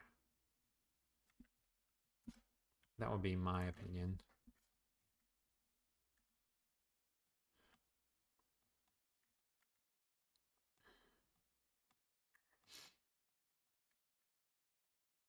We're almost done, guys. We're at the top part here, and then we're going to build our little section, and then we're going to be done with this level. Yeah, it's hard to market during that time is what you meant. Yeah, no, yeah, you're totally right. Yeah, you're on it. You know what I'm talking about. So it's something to think about. But my point is also like big indies, like the indies that I would like consider to be like going to like the double A space, like a Devolver Digital, Platonic Games with like ukulele and stuff. Like those people that are like the Team Cherry, the Hollow Knight people, or whatever, Axiom Verge, stuff like that. Like they have like big name clout, to where like they're like indie developers that like pretty much now at this point, like literally whatever they do, like IGN is gonna write about it and stuff because like the fans are there. Like those types of people, like you have to dodge their releases like the plague. And that's kind of how I feel about like Sea of Stars too. Um, it's not a proven concept. I don't remember if their studio is like new or not or whatever, but they have the big media coverage. Like IGN's writing articles, all the websites, Nintendo Life is writing articles, all the PlayStation blog themselves are writing articles. You know what I mean? Um, so dodge it like the plague.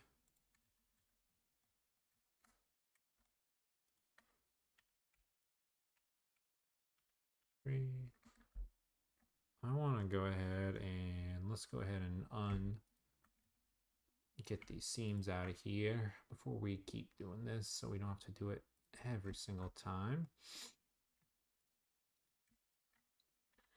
3, 4, 5. Then what we need is like a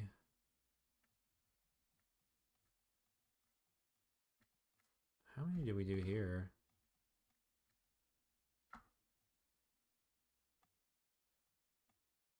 1, 2, 3, 4, 5.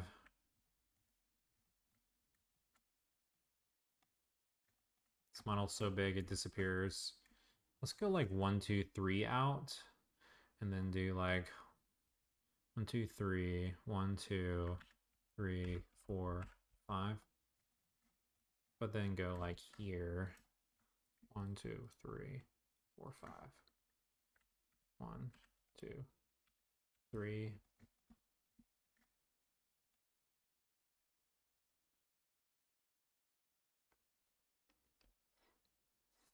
And then wait.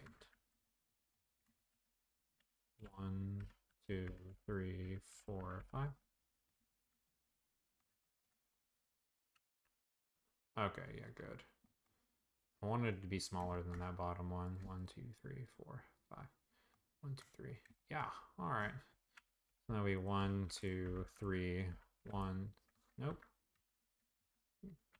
1, 2, 1, 2, 3. 1, 2, 3, 4, 5. And then we can go here. 2, 3, 4, 5. 1, 2, 3, 4, 5. 1, 2, 3. 1, 2, 3, 4, 5. All right, we're gonna have a perfect square here. This will be good. 1, 2, 3. 1, 2, 1, 2, 3. And then 1, 2, 3, 4, 5.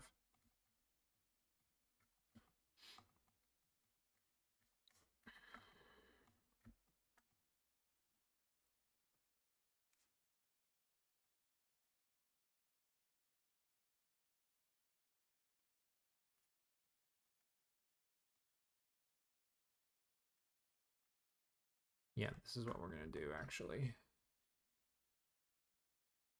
Oh yeah. Yeah. Space My Name says Yeah, he says that makes a lot of sense though. I had no clue back then, but now it seems obvious. And then Spaceman Aim says, I just looked up that game. I see what you mean by double A. Yeah, I'm pretty sure it's like people who like, it's like highly inspired by like it's like an RPG. I mean, it's like immaculate pixel art. I mean, they have all the media around their finger. They like as soon as they post an update, it's like boom, boom, boom. They all write articles. Everyone cares about it.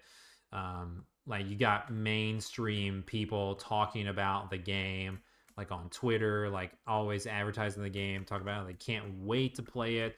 I mean, they got a deal. I mean, like PS Plus gave them a day one deal, which is like, PS Plus trying to copy Game Pass type of thing. And I'm like, if you get that kind of deal, that means there's hundreds of thousands of dollars probably exchanged between um, Sony and them. So, I mean, that would be my guess. I have no idea. I don't know anything about any of those deals or whatever.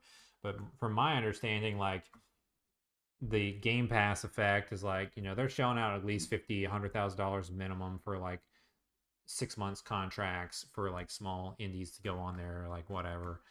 Big games, there's probably like $1 million or more, you know, contracts to go on a Game Pass because like so many millions of players will download them for free. So there's big money being exchanged hands. There's all sorts of junk going on. It's yeah.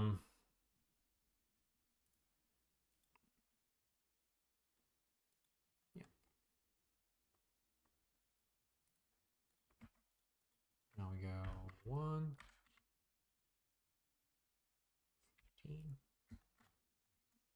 It is definitely large scale. I would say double A indie game. I don't really follow their development or anything like all that much.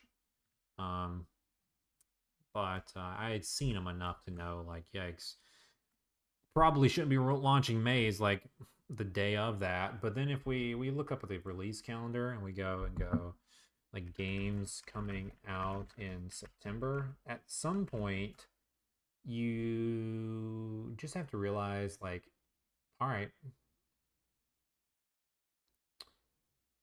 um, I actually can't even find a good article. There's no one even chronicling it yet. Those are older months, older years. Um, yeah, well, it's my assumption, okay. I mean, this is how Game Pass would work. I mean, Microsoft is trying to make subscription money, okay? So Microsoft wants more people to pay them $17 a month. That's what they want. So in order to get people to pay them $17 a month indefinitely, they need to have good games on the service. Those games are typically done in 6 months to a year long increments, and then they leave the service. It's just like how a Netflix deal gets made. In order for you to offer your content for free and for those developers to give up all their downloads for free, they're not making any money per download. Microsoft has to write you a big bag of cash. So mostly what is going to be happening is, they're paying. People act like Game Pass is heaven and like that's making Microsoft all this revenue because they post their revenue, but they don't post their profits. Okay, they're not telling you how much they're having to pay all these devs in order to put their games on Game Pass. That's the whole point of why Microsoft is buying all these acquisitions.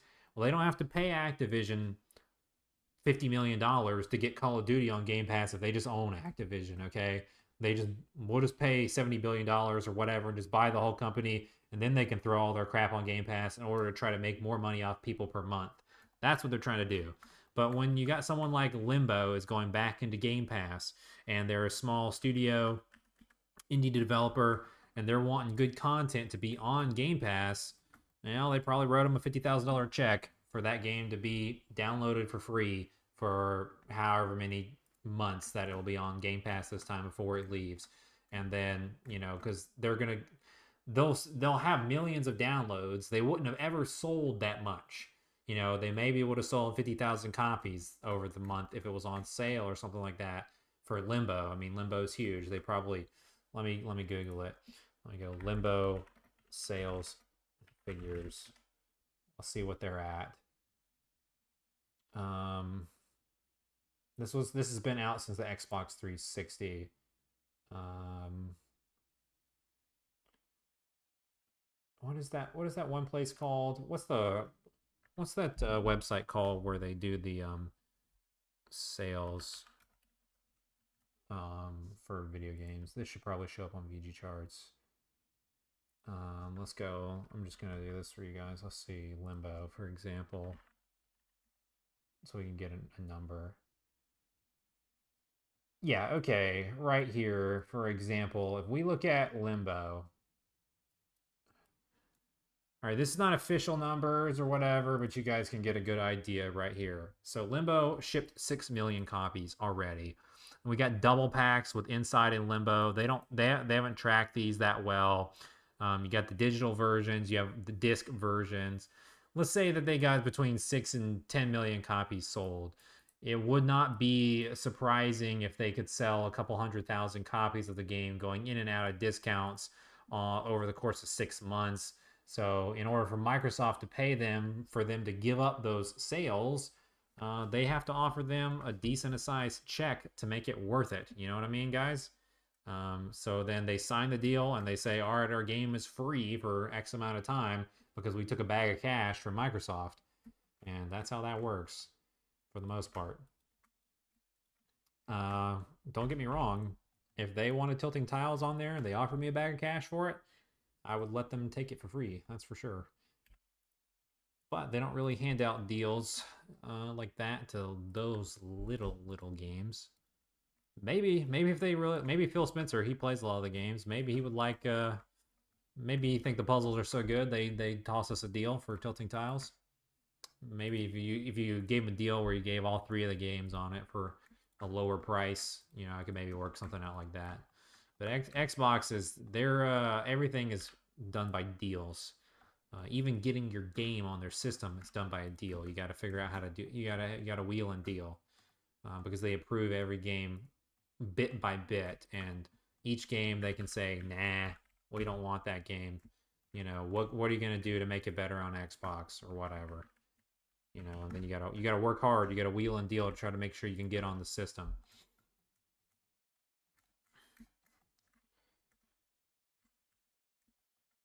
Yo, Thomas, welcome to the stream, my friend. Hope your lunch was well. But yeah, we're just over here chatting about. This will probably be interesting for you. I'm not sure that you have. I'm sure you've thought about this for your tanks game. If you look through some of the chats, we're currently talking about release windows and calendar windows. When AAA games launch, like how to avoid AAA game launches. But we're also talking about large scale indie games like AA indies and like really high quality indie games.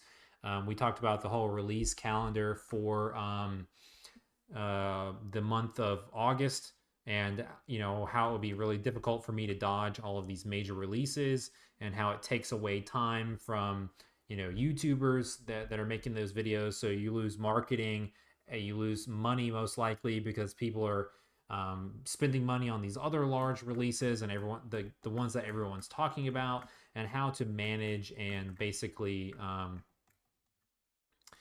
bide your time and figure out where you need to release your game. What is the best window? I gave off a couple stories of basically some of the big games that came out of nowhere and just took our thunder for some of our smaller games back in the day.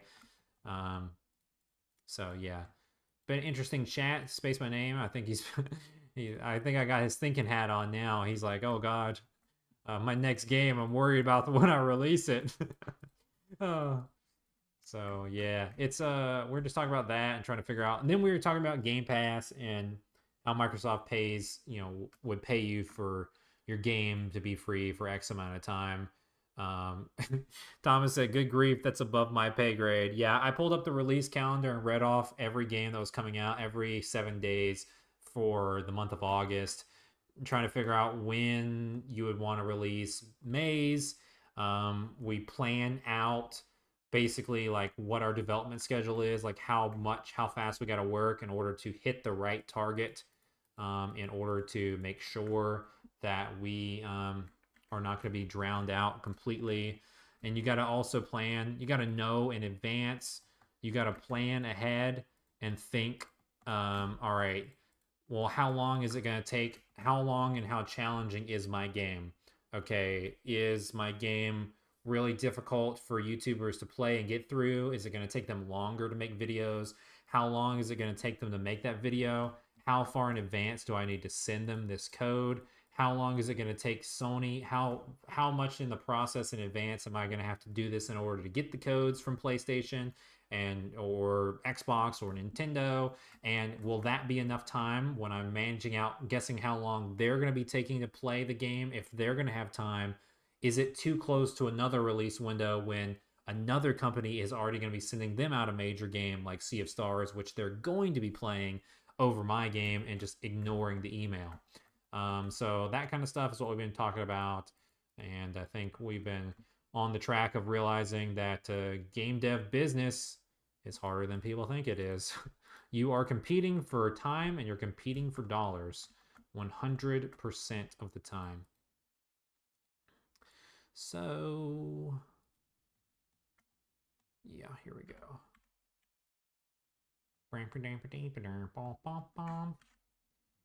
All right, fam. This is about it. This is the top of the level. That's the last one. It is smaller than this maze, which is good. So this is going to be crazy when we get this textured. Can we do this in the next 20 minutes? I think that we can, guys. Thomas says, nah, dude, it's easy. Yeah, it's easy peasy, baby. Just drop your game out on Steam. Don't do any advertisements. Just tweet when it's out. Don't send it to any press, and people will find your game if it's good. I can't stand the people when you're like, man, there's so many people on Twitter or whatever, on YouTube, pundits basically, commentators, indie commentators or whatever, be like, bro, if your game is good, word of mouth, of course, your game will find its audience. And if you didn't sell any copies, it's because your game isn't good. I can't even tell you how many times I got that comment on my popular video. I have my one video, the how much money my game made in 1 week on Steam video. It's got around getting close to 14,000 views. But if you guys go scroll through the comments on that video, the amount of people who are like, if your game was better, you would sell more. And like they're making fun of me because I was kind of roasting on Steam. And I was like, bro, that's not the point of this video.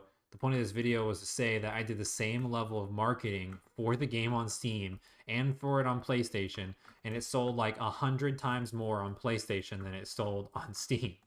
And that's what I was saying, that Steam is hard to market on. And they're like, nah, if your game was good, it would have just been marketed itself. And I'm like, okay, whatever. You people don't know anything about marketing. You people can have a great game and it still flop because there was no marketing.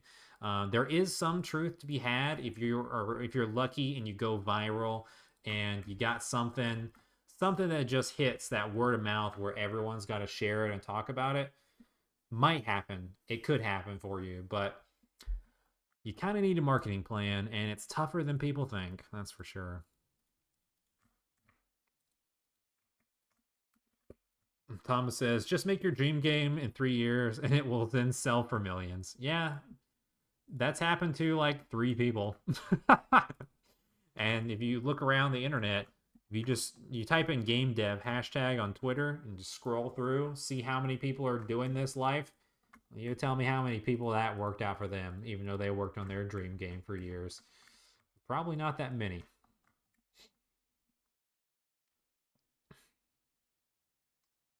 Spaceman Aim says, I'm glad my takeaway was what you intended. You mean like to shock you? Um, yeah. Yeah. It's something. I'm like already sitting here just talking with you guys about it, and I'm like already rethinking my deadline. I'm like, August looks a little crowded.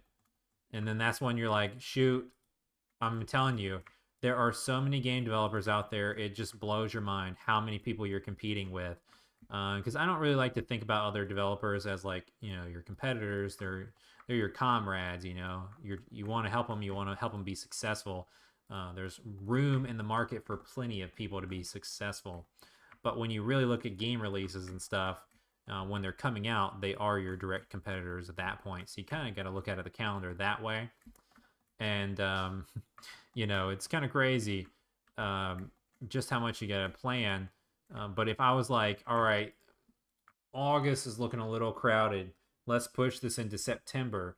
Guarantee you guys, we would hit September, and bro, all of a sudden, junk would fall out the sky, and Nintendo brings out their Nintendo Direct out of nowhere on September 4th.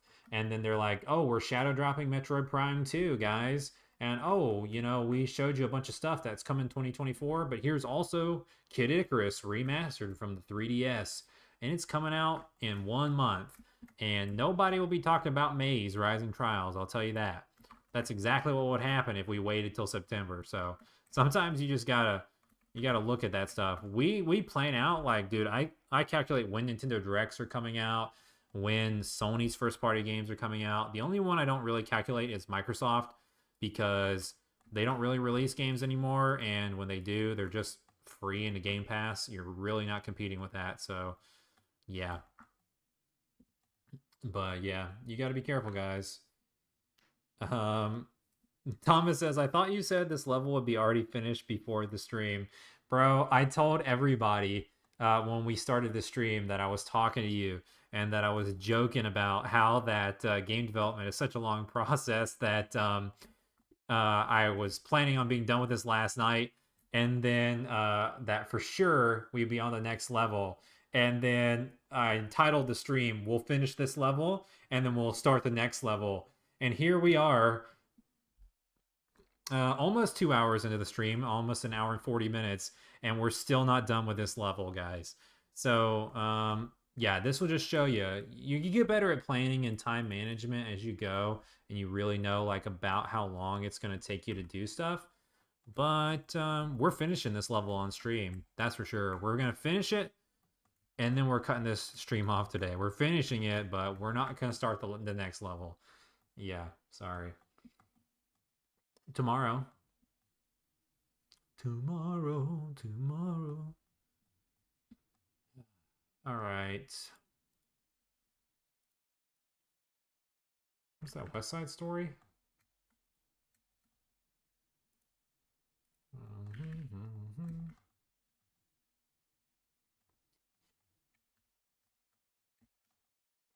Oh gosh, my stomach. Why can't I get that one right there? There we go.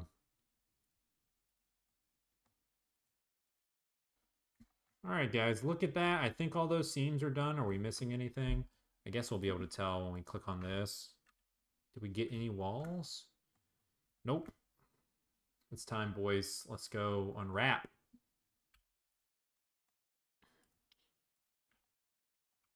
This is going to be a fast unwrap. We are finishing this level. This is going to be sick.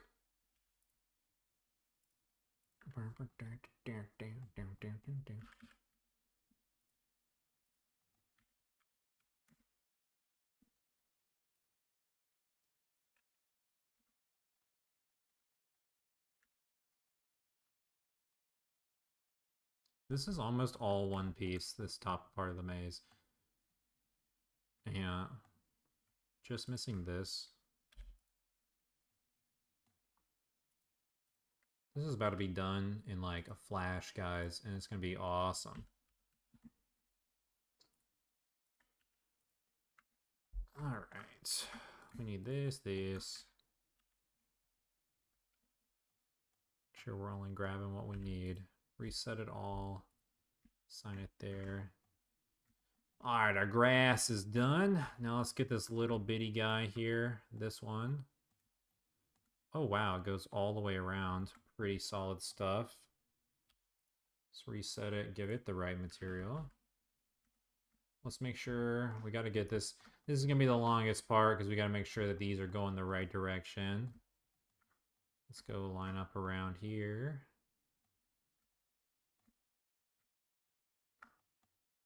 All right, so they're not going the right direction here. Let's take these off.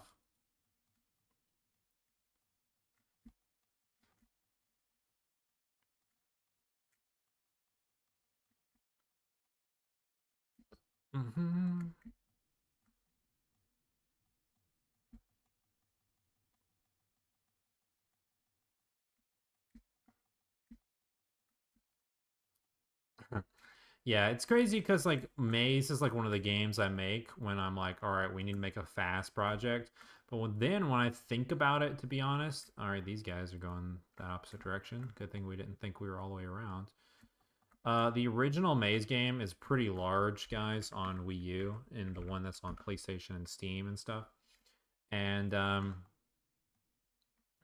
yeah, it took me quite a bit. I spent like almost a year working on that game originally. I mean, designing all the mazes takes time, modeling them, like all this takes so much time. And then we're not just modeling it, then we got to do all this unwrapping. But that's not good enough. You can't just have a blank maze with just colors on the walls. I mean, we got to fill up all these levels in the game engine with environment art that we make separately, and then we got to make it look pretty. We got to bake the lighting, which takes time, and then we got to throw some coins in there. We got to design where the coin routes are. We got to put our character in. We got to do music. We can't have it blank. We got to write songs for all these mazes. Every time we change up the texture set, every time we change that, we got to change up the theme. Got to write some music for the game. We got to code it all. We got to code the saving for this. We got to make sure it all works. We got to make sure all the level entrances work in the hub world. We got to make sure that we're loading the right areas. You know, it may seem like one of my fastest games, but when you really think about all the tasks you got to do, it does take a long time to do it all.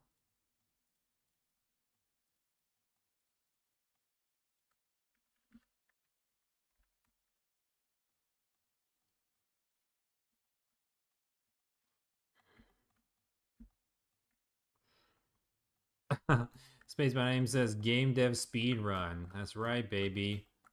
We're doing a game dev speed run. TreeFall Studios is like the definition of game dev speed run. That's like all we try to do.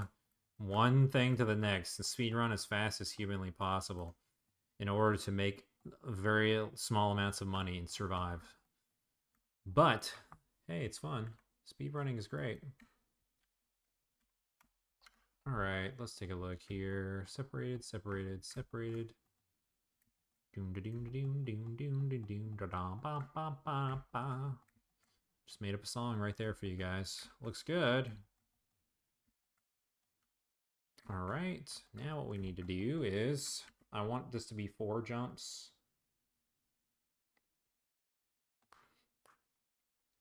Yeah, 4 jumps up top to have a little bit more room. This is 270, so let's just go ahead and do. All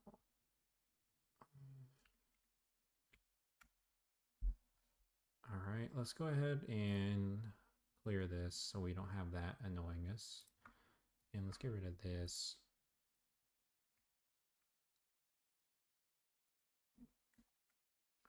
That's 1, guys. Here would be 2, 3, 4.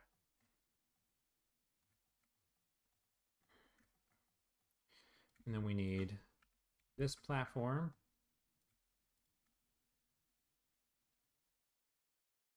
Let's change this up a little bit.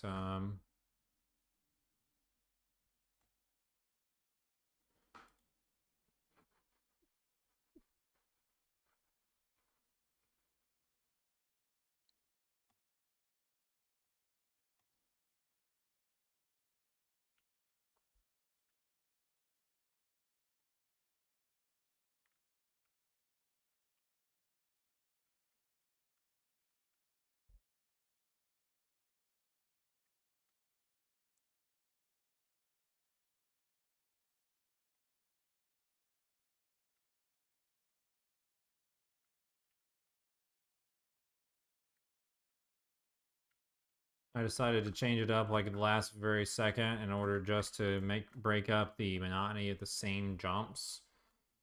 But that's going to add a few minutes here to our texture time.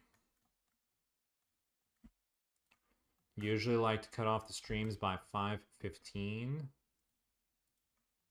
So that gives us 7 solid minutes in order to finish this texture. Unwrap.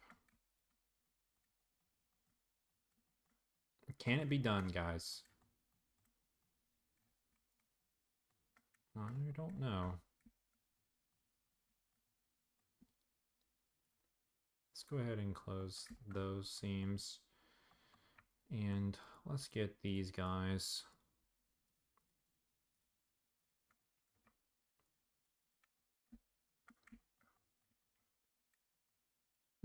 I think I've got a speedier technique. Like, we're going to go ahead and just get all of the levels basically by one group and just do it all at the same time. But we're going to have to do, since these platforms are changing it up, and there's some are 2 length and some are like 1, probably going to have to come in here and do these sections by hand afterwards. Yeah, that a boy space my name. He says, this is the run. Definitely, especially after all those Mighty Math runs. This is the run. I gotta do another Mighty Math stream. We gotta get live on stream 5,000 score while I'm trying to talk to you guys. It doesn't count if I'm focused, and playing it by myself. It doesn't count. It needs to be on stream where I'm distracted, trying to manage the stream. I'm trying to answer and see comments come in. That's when I gotta do also enough multitasking brain function to get a 5,000 score in Mighty Math. That's the only way it actually counts. So we're going to do all these at one time. This should speed this process up. Let's make sure we got them all here. All right, 5 minutes. Deselect, select all.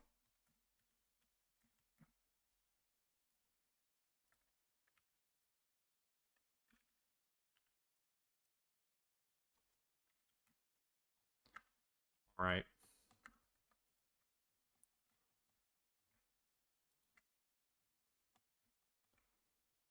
We can do this. We can do it. All right, we're going to do this all at one time. Although, no, we can't do it.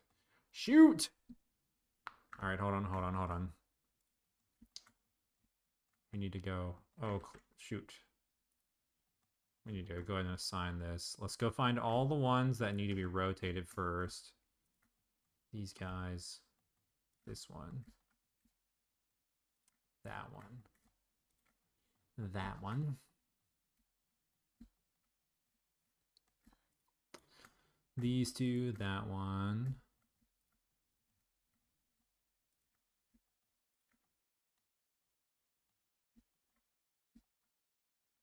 This one.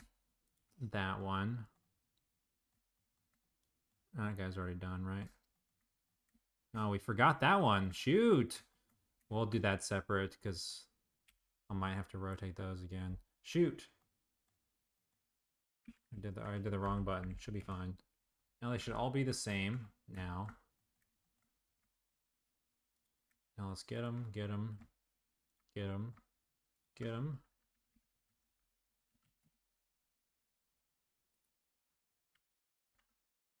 Are we lined up? All right, those don't need to be flipped. These don't need to be flipped. Looking good. These don't need to be flipped. None of those are upside down. What about this last guy?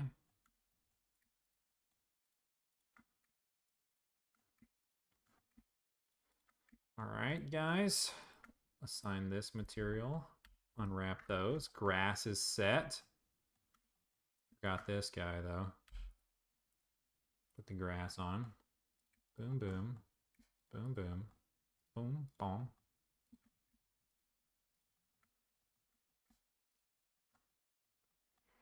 All right, is that the bottoms of all of those? This bottom is done, right? Yep. Now we just need to reset those, assign them to this. Boom, boom, boom, boom, boom, boom, boom, boom, boom, boom, boom, boom, boom. 3 minutes, guys. 3 minutes. Can we do it? That's all good. Now all we have is this fella here.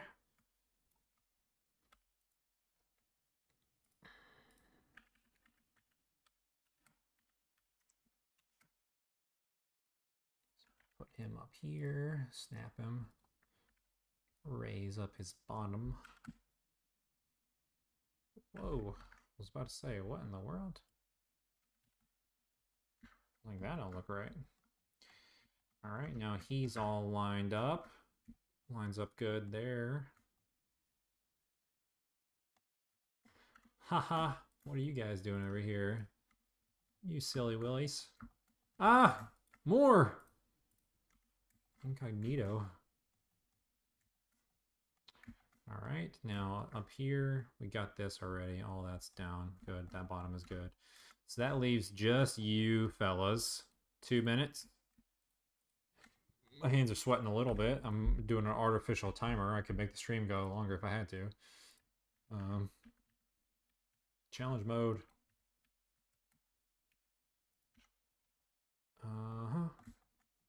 Make sure this is assigned correctly. Make sure it's assigned correctly here. All right, fam. We're done. Welcome to level 3. Now we just need to make 7 levels that are harder and bigger than this in the next 7 days. Oh, Lord. Okay. Something tells me this might not be doable. All right, this is actually going to take forever, guys. We're not going to close at 5:15. Give me a sec. Level looks awesome. We're going to put it in the game engine real fast, but I got to boot Unity up. All right, this has already been... let's close this out. You guys can just look at the TreeFall thing. Unity. All right, we're loaded. I don't need too many things. I mean, I guess I could put you guys over here. Make sure the video looks good. The lighting looks okay. Can't wait to get my hair cut. That's for sure. Oh wow. Unity loaded real fast. Let's go over here to the level. We're actually in level 3 here. All right, guys. So this is all right. This just goes to a testament. This is where we stopped yesterday. So I mean, this is pretty small compared to how big it is about to be. So all right, let's maximize this, guys. You guys get a good look. This is level 1 and 2. All right, let's hide this real quick, and then let's go delete our level 3 here. You guys like all those little jump pads just floating in the air there? That's pretty awesome, huh? Oh shoot, you guys can't see that now. Let me of course that comes up on this screen when it's supposed to come up on the main screen, which is not the one being filmed. That wasn't anything special. That's just some Atari stuff. But you guys couldn't see any of the code, so it doesn't really matter. Where are you, Maze? I am actively working on like multiple projects at once, so it's like it's pretty crazy. I mean, we are getting pretty far in this daily when I'm like also working on getting my game on the Atari VCS, and I'm working on setting up future PlayStation projects, and I've been like trying to do marketing stuff. All right, so this is where we this is where we stopped, guys, beforehand. Now we scroll up. Look at our masterpiece. Oh my gosh, it's huge. All right, we got to go to our finish sign. You're way down here. All right, guys, look at this. Shows you how small. This is like where the finish was for level 3, and you started like right here in the old game. So we're not about that baby stuff anymore. We're going all the way up here. This is where, holy Lord, this is where the finish is now. Let's do it right in the center. Yep, about like this. All right, that's fine for now. Now let's just see if we can just go ahead and, yeah, cool. I had already done jump pads all the way up to this spot. And then what we need to do is we just need to, let's just go ahead. Let's maximize this so you guys can see it better and stuff. And let's go ahead and put a few jump pads here and see if we can run through this level really quick, and then we'll end today's stream. Space My Name says, I promise I saw nothing. You guys got to stay tuned here. I'm gonna have some data, some info pretty soon on the Atari VCS stuff. I'm looking forward to working with them on getting our game out. And for all my game developers in the chat, it's looking like a promising platform that you guys should probably check out. You know, Metgan was in the stream earlier. He's already bounced probably, but it's getting real late over there for him, I think. He's got some games on the VCS, and I think he enjoys it. So, all right. So the actual jump here is going to be here. You guys would be a little confused because you didn't really know how the level's going to work when you were seeing me create it in Blender. And that's because some of the mazes are actually a dead end, and you actually have to get to the dead end. And you have to do that by reaching here. I'd already had this planned out for the jump pad positions before you guys saw me making the level.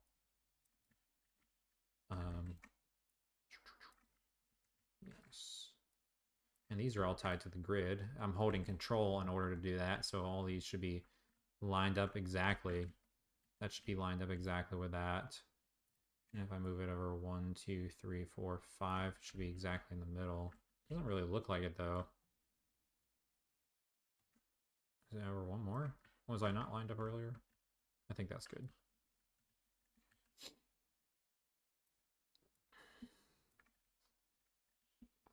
Almost there, guys. Thanks for tuning in so long on my focused look. I'm almost here. Almost done. And this level will be playable outside of the coins.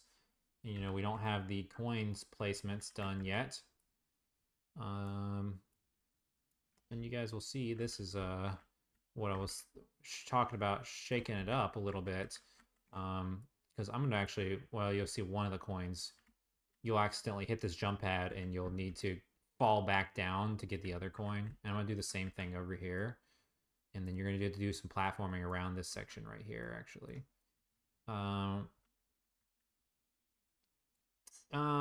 Space My Name says, oh nice, VCS is just Linux. Someone on MG Forums said they got it to run.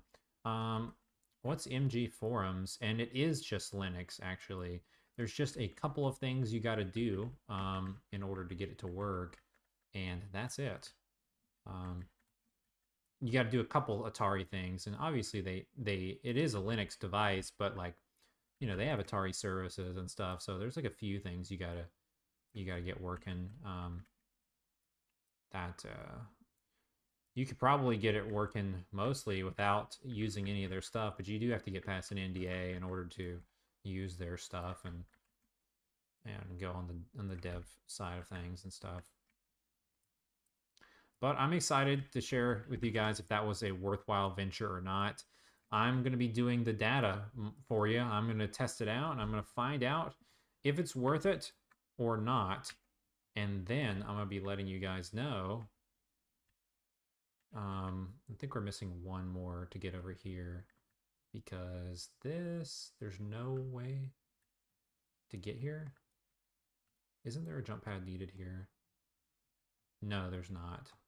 But there is that over here is where I was telling you guys. I've lost it now. Here's the dead end. I was telling you guys the quality of life feature. I was going to throw in a jump pad in case you go the wrong way. And this will let you guys not have to walk all the way around the maze again. Let's go ahead and get that there. All right, beautiful. This should all be playable. Let's unmaximize this, and let's see if we can get this to do. Space My Name says, I'll be very interested because that may be worth spending. Oh shoot, guys. We didn't do the import settings, sorry. And then I cut off reading that comment. Let's compress this a little bit. Generate our colliders, generate our light maps. Yeah, Space My Name says, let me read this for you guys. He says, one more second, almost done with our materials here. Let's get rid of those. There we go. And let's hit play. He says, mono game, sorry. I'll be very interested because that may be worth spending my time figuring out how. I know I can get games working for Steam Deck. 2 people have been able to play just fine. Yeah, it's pretty awesome. Yeah, I would say I want to say so far that it looks like it's gonna be worth it, but I can't tell you guys officially until I've got the game out there, and it's running, and I've seen the sales, and I've seen how fast they get back to you and stuff. Yeah, I think overall this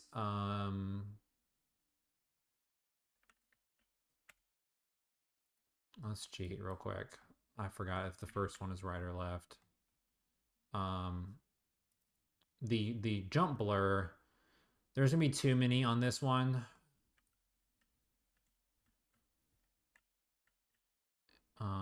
Left is dead end, so we need to go right.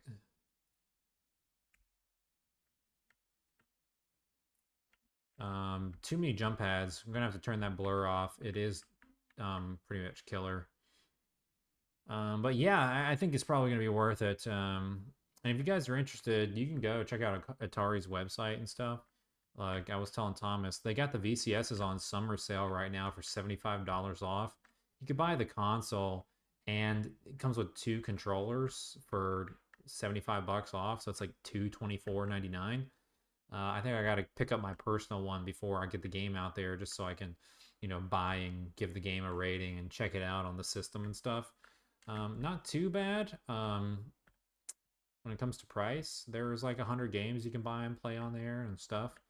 You support other indie games. It's all basically indie games on there. So, not too bad.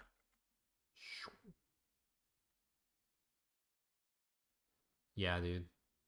At this point, after streaming for like 2 hours, the blur is like a little too much for me. It's like a little too fast. And I'm like, oh, I thought it was a really cool effect at first. And then I'm like, oh gosh, I'm going to like hurl. All right, guys, this is getting crazy. As you look, man, because what we're gonna have to fog this level out. This level is gonna have to have some serious fog on it, to where like you literally won't even be able to see this from down there. And then as you jump through the fog, then you're like, is this the top? And then you'll look up and just be able to see barely through the fog again more of the level, and you're gonna be like, wait, what? And it's just gonna be like blowing people's minds. This level is crazy big. Let's go ahead and cheat. I think it's the... You have to go the long way around this one. No, actually, it's the short way. It's left again. But I'm going to force you to go the long way in the game. I'm going to put a coin out there that you're going to be able to see. You have to go halfway through both. I like to do that to torture you. Got some platforming. Wouldn't it suck if you just didn't jump? If you pressed the jump button wrong and you fell all the way down? Just to keep in mind, you can drop checkpoints in this game, so like for sure before your hands start sweating on some of these jumps out here, I definitely would be dropping a checkpoint, that's for sure. All right. Yeah, I remember this. Yeah, right here, I'd be dropping a checkpoint at the very beginning. Ooh. Very scary, especially here. You got to jump inwards.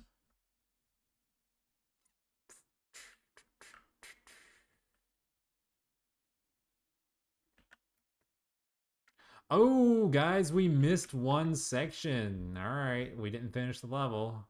Got to go back and unwrap that. And it's well past 5:15, so fail for today. And then that will be the part that you can... There's a little section here that will leave a coin, so you'll walk down a little bit. But wow, oh wow, does this look cool. You can see the shadow maps, the bump maps from this distance. Oh, guys, almost fell off. Dropped my checkpoint. Yeah, you can see it. Look at that. The sun hitting that in a distance. Someone needs to screen cap this. This is just crazy awesome looking. This is just going to be an awesome game. I can't believe we made this level. All right, and see, is this doable? Yeah, you jump up here, here, and then you launch up here, and then here.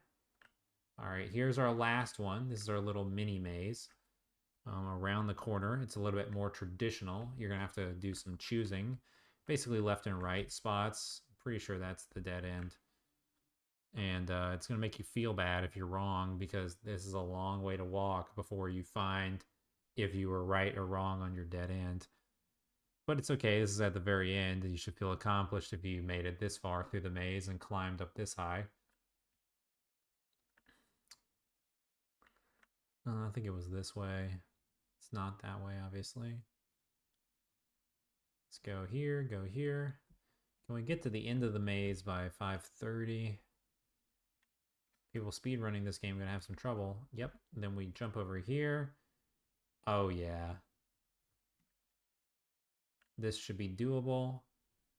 And then we hit here. Need to jump. You're going to have to, yep, you are going to have to jump back down. You're going to have to go like this. Let's reset my checkpoint. You're going to have to go like this to grab that coin, basically.